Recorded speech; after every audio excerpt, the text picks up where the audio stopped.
What's up, YouTube? This is Money Mac back with another video, and we're going to be going over teams who will be in the rebuilding phase very soon. And to start off the list, we got the Charlotte Hornets.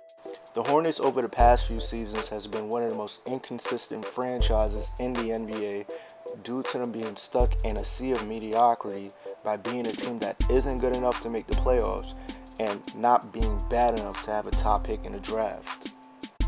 I feel like the Hornets will soon be in the rebuilding phase because eventually Kemba Walker will be off of this team, either through trade or him just walking after this season due to bad treatment from the organization, with not giving him a proper team to perform with and basically telling him that he is unwanted by putting him on the trade market around January and still having him on the team to this day. The Charlotte Hornets really don't have a plan for the future, as the former draft picks like Frank Kaminsky and Michael Kidd-Gilchrist have not really gave the Hornets the production that they need, as players like Malik Monk, who basically struggled until the last couple weeks of the last season, showed some signs, but you really can't judge off of such a small sample size. They also added the rookie Miles Bridges, who looked really good in preseason, but again in such a small sample size.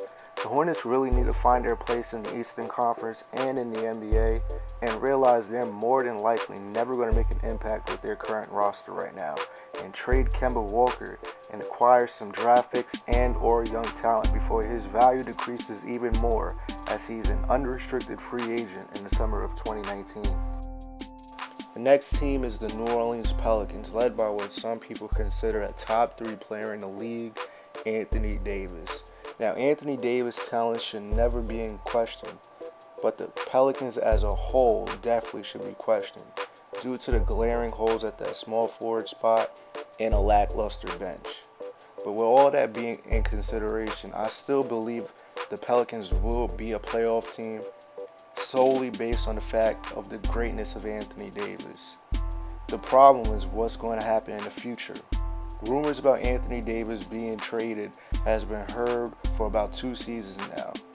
But this time around, the feeling is a little bit different now that Davis has signed with Clutch Sports and agent Rich Paul, the same agent who represents LeBron James. But that won't automatically put 2 and 2 together and write off Davis straight to LA. But it's also something to pay close attention to. I feel like the Pelicans will pay close attention to this situation, as it can have massive implications for their future as a team and an organization. Obviously, the Pelicans wouldn't want to trade a player of Davis's caliber, as they most likely won't get any player that equals the talent and value he has. But the Pelicans must be ready and prepared to trade Davis if they feel like his mindset is set on leaving. Lastly is the Miami Heat. Now, the Heat are different from the teams named before them, as they don't have a star that will potentially be traded in the future. And yes, Hassan Whiteside is not a star, but I feel like the Heat will soon start a total overhaul of their roster and rebuild, because they basically forced themselves in a situation to do so. Aside from Josh Richardson and Bam Adebayo, the Heat really don't have that much young talent. They have Justice Winslow, who they just re-signed for 3 years, $39 million. But Winslow really hasn't lived up to the potential he had as a rookie, and also dealt with numerous amount of injuries in almost every single season he played in. The Heat currently have the worst salary cap situation in the league, with money tied up to players like Hassan Whiteside, Tyler Johnson, and Goran Dragic, paying them absurd levels amount of money for their position in the Eastern Conference, and are basically paying a championship-like payroll for B-level talent.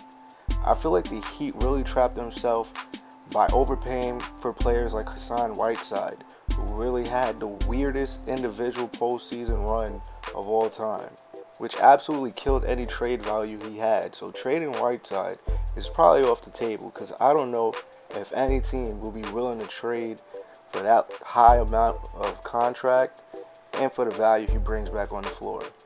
But if you enjoyed this video, please leave a like on the video and subscribe. I'm out.